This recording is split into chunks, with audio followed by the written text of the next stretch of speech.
So in the middle of my service route, I got to get tired for this old thing. I got like no tread, so I got a deal. Found some used one for like 60 bucks. So we're gonna use those.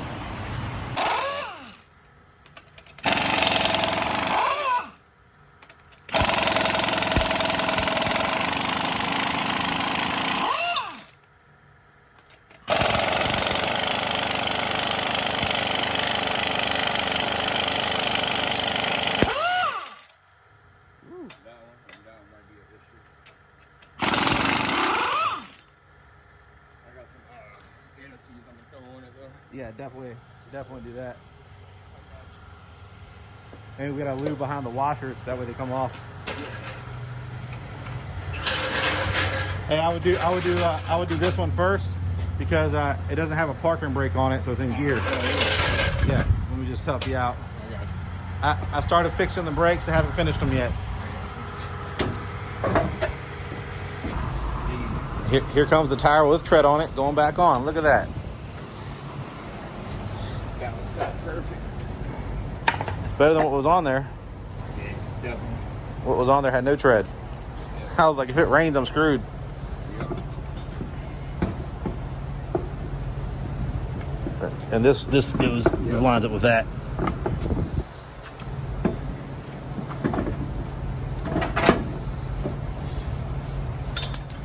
Hey, do you have any grease handy? Yeah, let's put that. So what I usually do is on these ones, you got to put grease before and after the little washer. It'll always come off. So, one tire going on.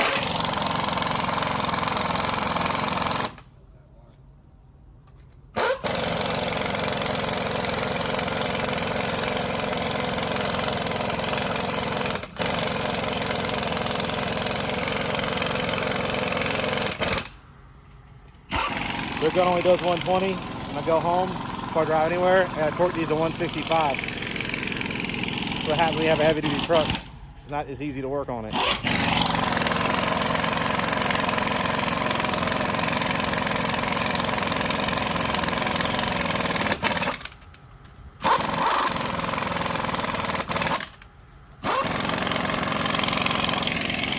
Bringing this old truck back to life, slowly but surely. Getting the truck functional is a pain in the ass sometimes, especially when you're in a hurry and you got a busy route. You gotta come home after the thing and torque my own stuff. His gun's not strong enough, and you can't use guns anyway because you use a torque lug.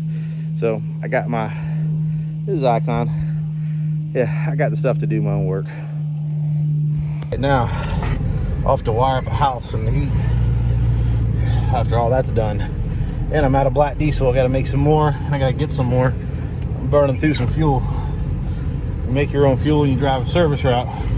Some of the difficulties you're going to find that you have is when do you have time to do stuff? And that's so I'm in the middle of wiring this house. Someone comes up and needs a jump. They just so happen to ask the biggest truck they see, and I'm just going to happen to do it. All's fun with an old truck.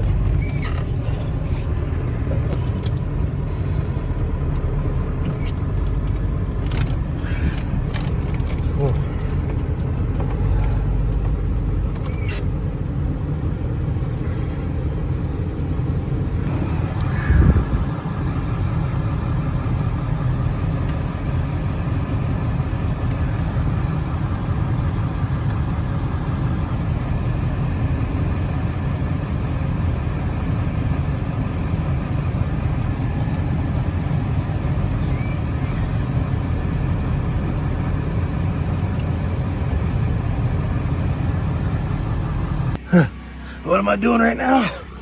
I'm doing my other brake. And that's what I'm doing. Trying to have better brakes when I drive this thing. Brakes really help. So tires off. Thank you, Blair, for that really awesome gun. I'm gonna continue working.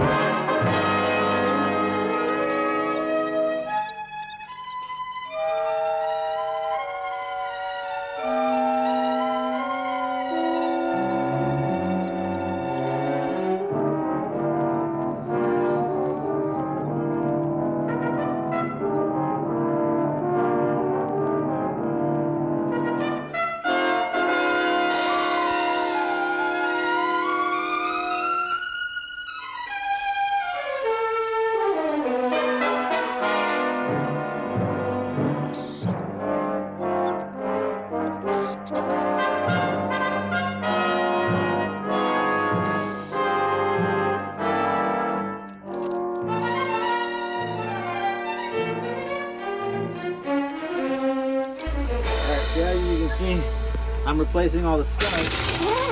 Bring this bad boy back to life. After I went and almost all the studs were stripped, I was like, well, this is not gonna work. So I'm replacing all the studs, and this is how you do it. I learned this from my mechanic friend Blair, and I bought this on Amazon so it spins. And I tried to use my old spare lugs, and these didn't fit it, so either stripped or just the wrong size.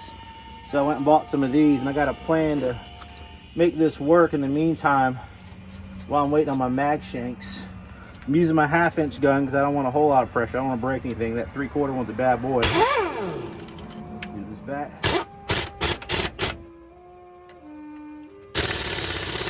Oh, back up. Let's see.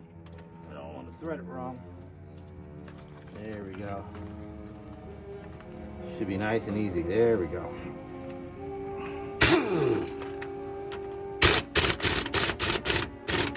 Pulling the stud in as I go. Look at the back of it. You can probably see the back side of it.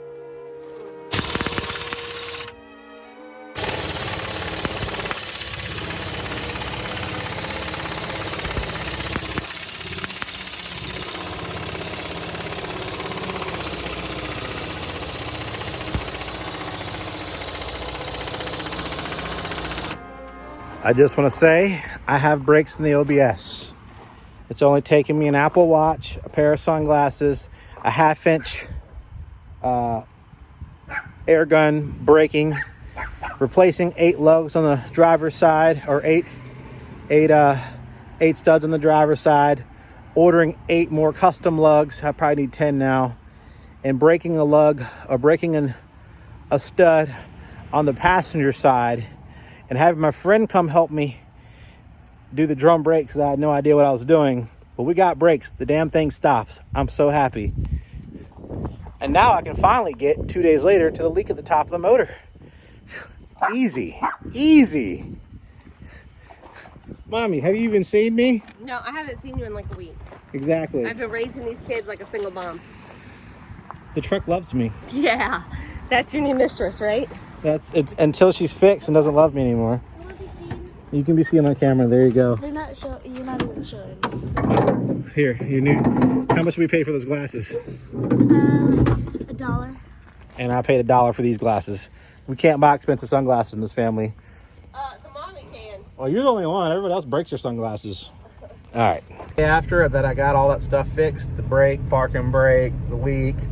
And I have safe brakes now. It's really great. But when you run off a straight motor oil, you might smoke a little bit. At least this truck does.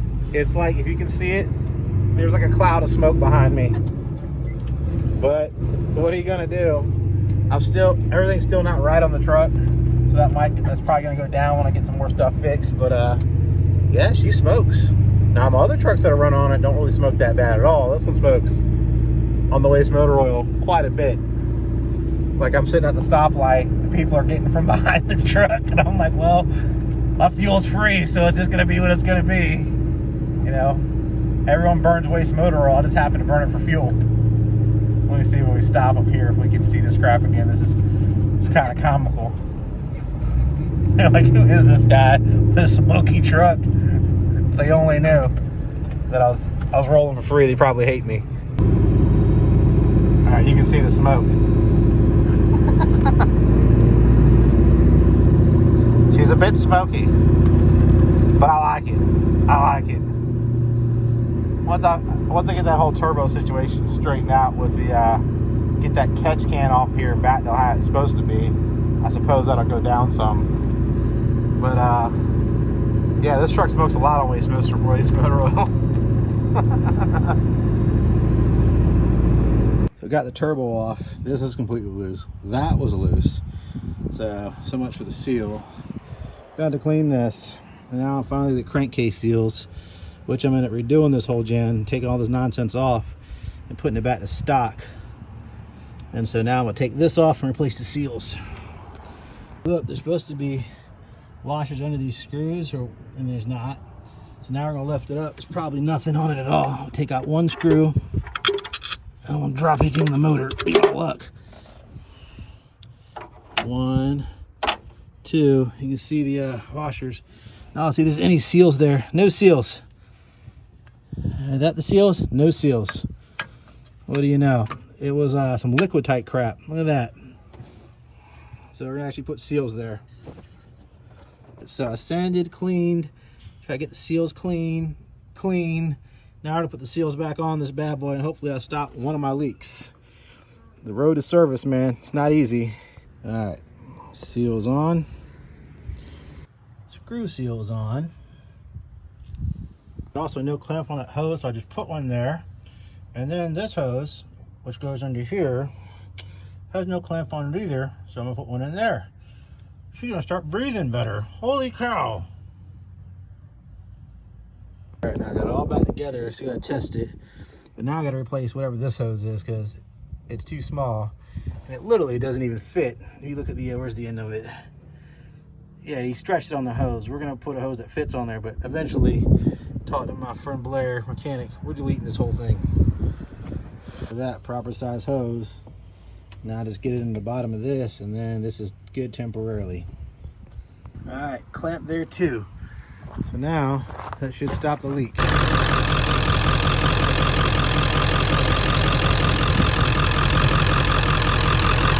No leak.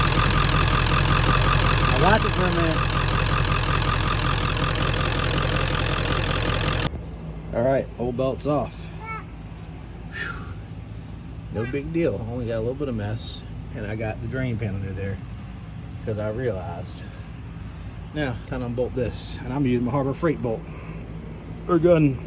So we're going to play with our Harbor Freight gun again. Now, this is probably overkill for what I'm doing, but I got to switch this alternator, and it's going to make it work.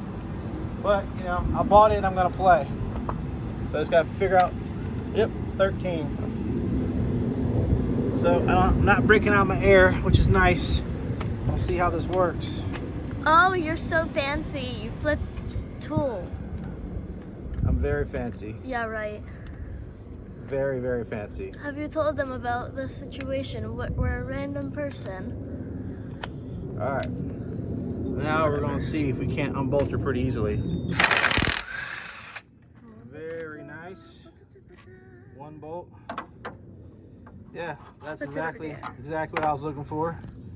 2 bolts.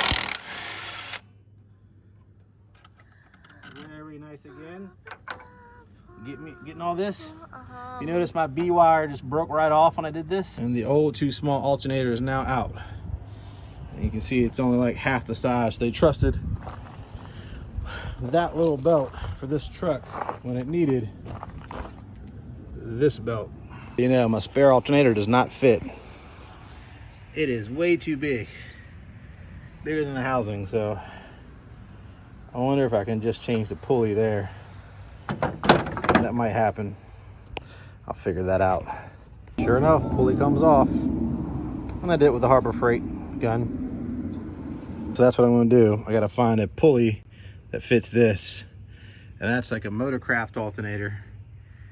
And that one's not some aftermarket one, I suppose. At least that's what my mechanic tells me.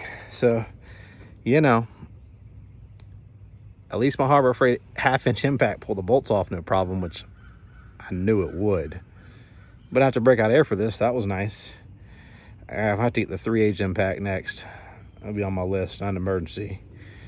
All right, one more repair for the record book for this truck, or attempted repair.